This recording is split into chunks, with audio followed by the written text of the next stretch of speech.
Hey guys, in today's video I'm going to share with you guys the manicures that I wore in December and January.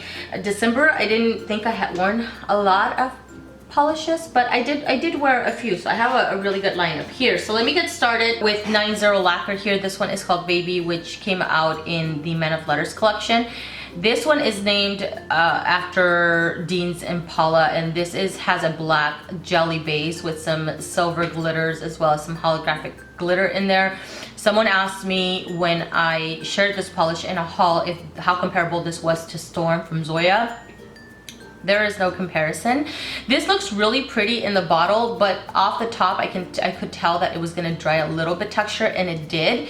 That's not my problem with it. My problem with it is that regardless of the top coat that I was using, it was just really dull. Now, with a texture polish, it is somewhat to be expected, but this wasn't overly textured. This was very similar to the finish of Singer Auto Salvage, which is the green polish that I featured in last month's monthly manis video.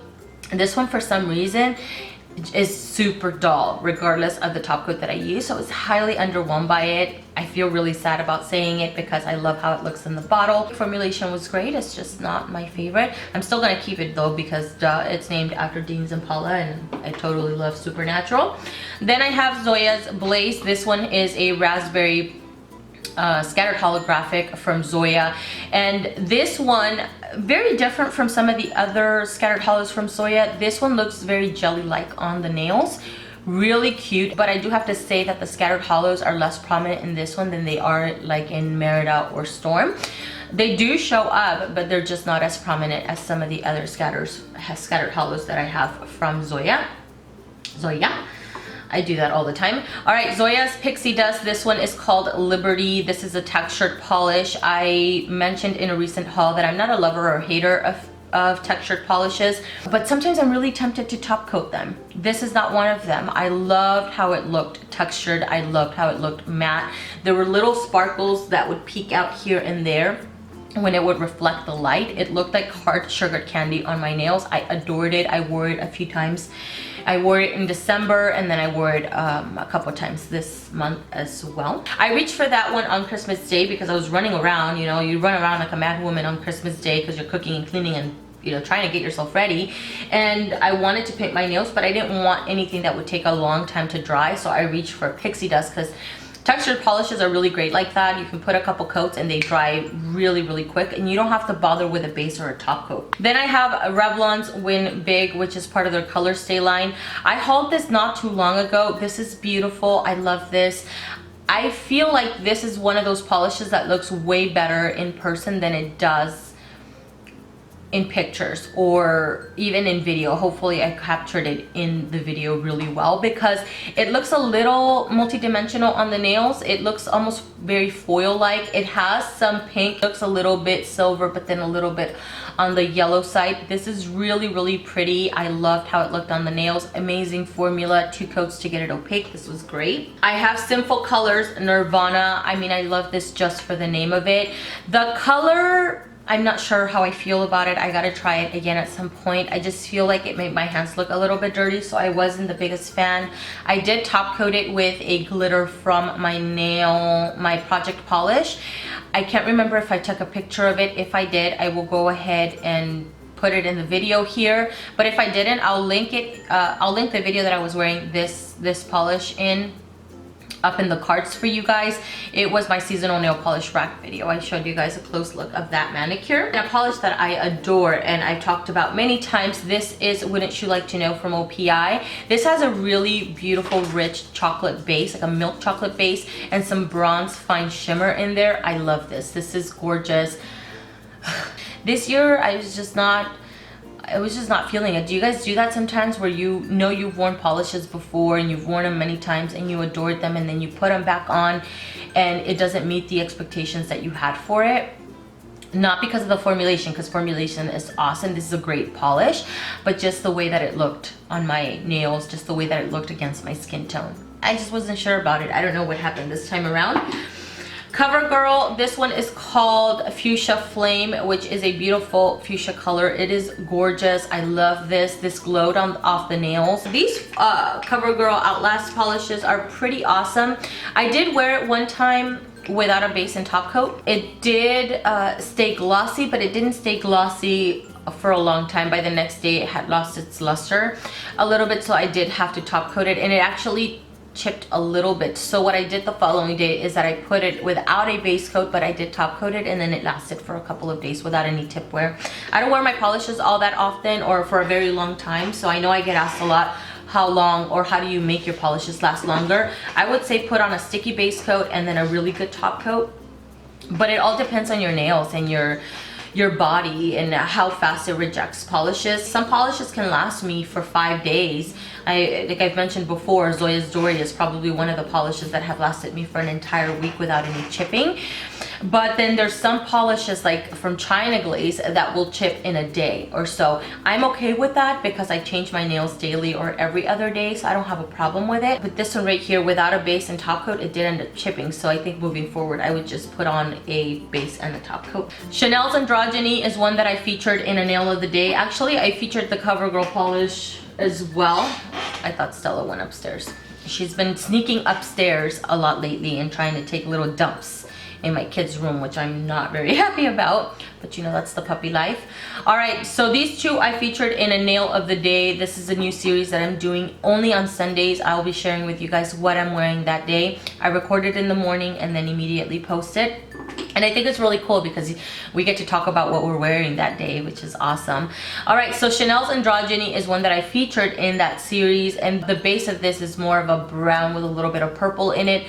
But the beauty of this is the little fine teal shimmers. They look like little fairy dust in there. Unfortunately, it's not noticeable on the nails. I tried to really capture it in sunlight, and even then I had to squint my eyes to see it, which is such a bummer because it was one of the reasons why I purchased it. By the way, the cap does come off on these. I'm not a fan of the brush. The brush is just new. This made it super difficult for application. It just calls for a little accident in getting the nail polish in the cuticle area. The brush in this is long and thin, and because I have wider nail beds, I had to put like 4 or 5 strokes on the nails to cover my entire nail, which is... Formulation was awesome though. It was opaque in 2 coats. I just wish the brush was wider, and it's a bummer that the shimmer didn't show up.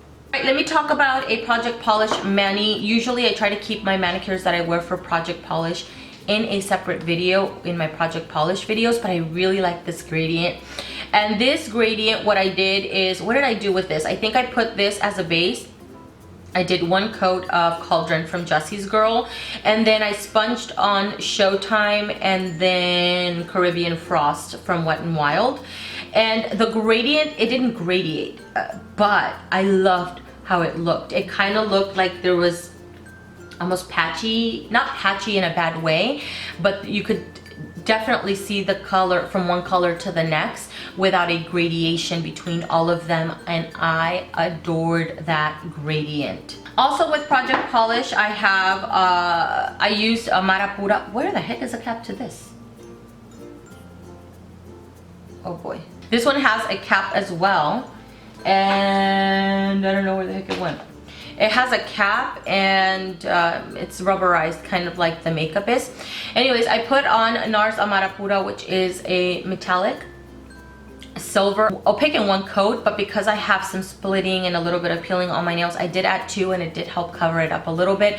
But with polishes like this, if you have any kind of bumps or anything like that, polishes like this will bring up every single imperfection that you have on your nails. Put this on as a base and then stamped over with Showtime from Revlon, which is from my project polish. Not the best stamping polish. It was a little bit on the sheer side, but it did stamp over it, and I loved the combination of these two. I actually ended up going to Target. I was purchasing one of those Target brand polishes, Demi Dewy D something, and the bottle, I think I think the neck of the bottle was really weak because I put it in my bag. I wasn't dumping my stuff in there at all. And when I picked up my grocery bag, and it was my personal grocery bag, by the way, it wasn't a plastic bag, there was polish on the ground. So the bottle had broken, the neck of the bottle, and it completely seeped all over, and it ruined my manicure. I was so, you know, it's so funny because instead of being irritated that the polish went all over my produce, not produce, but my stuff that I purchased, I was irritated at the fact that my manicure was ruined. I do want to show the stamping plate that I used though, because it's from Pueen and it came from the kit that I bought at Walmart. I talked about it on my Instagram stories a while back. These two right here. And I just alternated between each nail, and I loved how that turned out. I have Color Club's Halo Graphic, which is a pink linear hollow. I have the silver one. I wore it last year. I wasn't impressed. I was like, I don't get the point. It was a silver linear hollow and I just didn't get the hype on it, because I know that one got a lot of hype. So it kind of turned me off from trying the other one, which is this one. And I didn't try it until this month, January. And oh my God, this is so beautiful. I love this. I need more pink linear hollows because this is beautiful. I don't know what else to say about it. Opaque in 1 to 2 coats, because you can get it opaque in 1. But I'm trying to grow out my nails, so I'm trying to add extra support, and sometimes I'll even add 3 coats. I had to file them down because I had a little bit of splitting going on in this nail right here, and then this one just happened to break. But anyways, this nail right here, so all my nails are different lengths right now. But anyways, amazing polish. I have Stay Classy from WetnWild. This is the first gel polish that I try from them. I haven't tried them before. This one does dry glossy. You don't need a top coat for it, but I did top coat it. The color is beautiful. It is super dainty, very sophisticated, pretty great for maybe a professional work environment if you're trying to go for a neutral. But this one is neutral, but it has a little bit of a blush tone pink to it, which I prefer because it elongates my hands. It looks really nice, and it just, I don't know, it looks very feminine. I love this one. I would like to try more from their gel line for sure, because it's really great. But it's, you know, the Wet n Wild polishes are just awesome in general. I have Super Chic Lacquer. This is Lucid La La Land. This is another one that I featured in a nail of the day, and I'll leave that up in the cards, the playlist, because I created a playlist for that. This is a linear, what am I trying to say? This is a vibrant blue linear holographic. Really beautiful. It's still really vibrant in the shade, but of course you're going to see more of the vibrancy and the holographic in sunlight. And it is gorgeous. Opaque in 1 coat. I did add 2. This does stain. Not so much the nails. I wore it for an entire day and the nails were not overly stained, but I did, you know, trying to remove it, it got all over my fingers and I had Smurf fingers. Someone did share with me to use the Blue Cross cuticle remover, just kind of brush it on, leave it on for a minute, and then remove it after that, and that will remove the staining. I'm gonna try that next time around when I have a problem, because even after complete removal, I had to soak 2 really large ovals with acetone and try to rub all of that stuff off. And then after that, what I did is I grabbed this just to kind of remove any excess skin that was stained around. It was just not, I don't know. This is really beautiful though. I think it's worth it. It's just, it's going to make me not want to reach for it as often as I would like, only for that very reason. I have Marc Jacobs Petra. This is really beautiful. I wish my picture would show how gorgeous it actually looks, because it looks so pretty. I am wearing it in my nail polish haul. I'll link it up in the cards as well. This is another one where the cap does come off, and it has this kind of pewter color to it, and then some bronze, larger glitters, because this is a shimmer polish, but it has some bronze, little specks here and there of larger bronze glitters in it. I'll have close-up bottle shots for you guys. And lastly, what is on my nails right now, let's get you guys in closer. I got inspired from Jodis Polish to do a smoosh mani, and so what I did is I applied this one right here, which is called Ultraviolet from Maybelline. It's part of their Bleach Neons collection. You may be able to still find it at Big Lots. On its own, opaque in 2 to 3 coats, and it does dry semi-matte. And then what I did is I grabbed my stamper and I just dropped a few dots here and there of these 3 polishes right here. So this is Ultraviolet, Mutant from CoverGirl, and then Showtime from Revlon, which is part of my project polish. And I just smooshed it, and it created a really cool pattern. Not every nail looks the same. which I think is awesome. And then I went in with this stamper, same stamper right here from Pueen. This is an awesome deal because you get a stamper, a stamping plate, a scraper, and then you get a black and white nail polish. So I used a stamper from this one, and I used this one right here, this pattern right there, which I think is so cute. Oh my god, I loved it. I hadn't done a smoosh mani in a very long time, and I was really happy with it. Now, because I'm smooshing, some of the polish can be a little bit thick. I just try to make sure that I smooshed it down really well. Otherwise, you're gonna have blobs of polish. And I did use my Pueen liquid latex. This I got on its own at Walmart because Walmart carries it. Kay from Kay Lilia actually told me about it. I'll link her channel down below. And the first couple of times that I went to look for it, they had sold out, but they do carry it in store. And I want to mention this one because this is the one that I initially bought. This is the first liquid latex that I had initially bought. I bought this one at Sally's Beauty, and let me show you guys what it's doing because I can't use this anymore, unfortunately. It comes with a doe foot right there, and quite frankly I prefer the brush applicator as opposed to this one right here. But the whole thing has dried out completely now.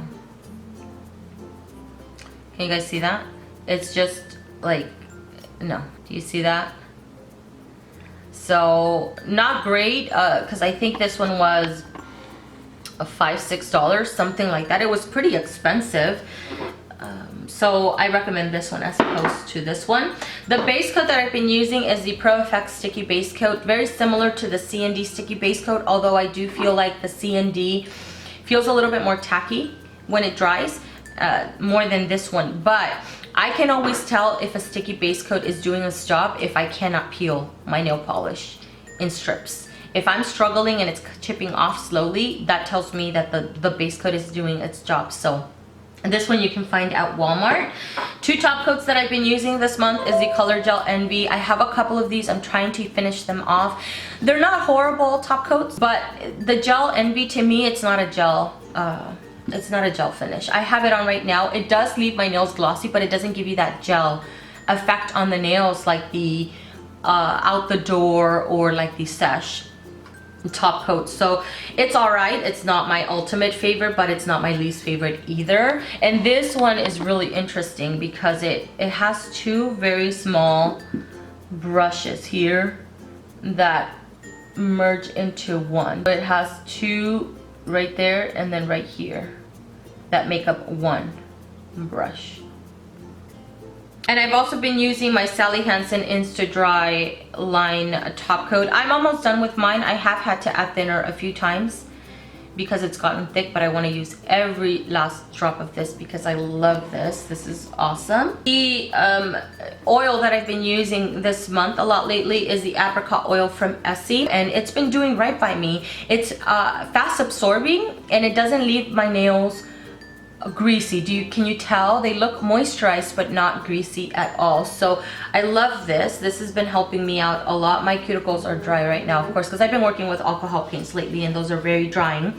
All right, that's everything, guys. Oh no, let me share with you guys. I know this video is long, but you guys said that before that you guys don't mind long videos.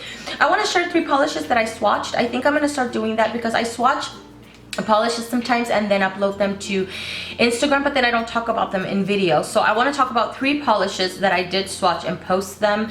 This is not everything that I've posted, it's just these 3 I wanted to talk about. This is Zoya's Gem, and this was beautiful, opaque in 2 coats. It was just awesome. It was great. I think this is great for fall winter months, but doesn't it look like a fall nail polish? I have this one, which is Nutcracker. A lot of you guys really love this polish on Instagram, and it's gorgeous. Oh my god, it's so beautiful. I loved this. This was beautiful. Let me show it compared to Zoya's Gem. This is more burgundy than this one. And then lastly, I have this one right here, which is Liquid Iris from Sinful Colors. These are so beautiful and super unique, I think, to all the Sinful color polishes that I own. They look amazing on the nails. So I just wanted to shout them out. These two from Sinful Colors, I don't know how readily available these are. I find them randomly at pharmacy type of stores, not Target, not Walmart, no place like that. CVS, Walgreens, Rite Aid, places like those is where I would find. But this is where I have found them. I think they're from older collections. I cannot remember. This one right here from Liquid Iris is from their iridescent color collection right there. And this is just a regular old polish, but I think it's not readily available or not part of their permanent line. All right, that's everything, guys. Thank you so much for taking the time to watch. I hope you guys enjoyed this video, and I will see you guys in the next one. Bye.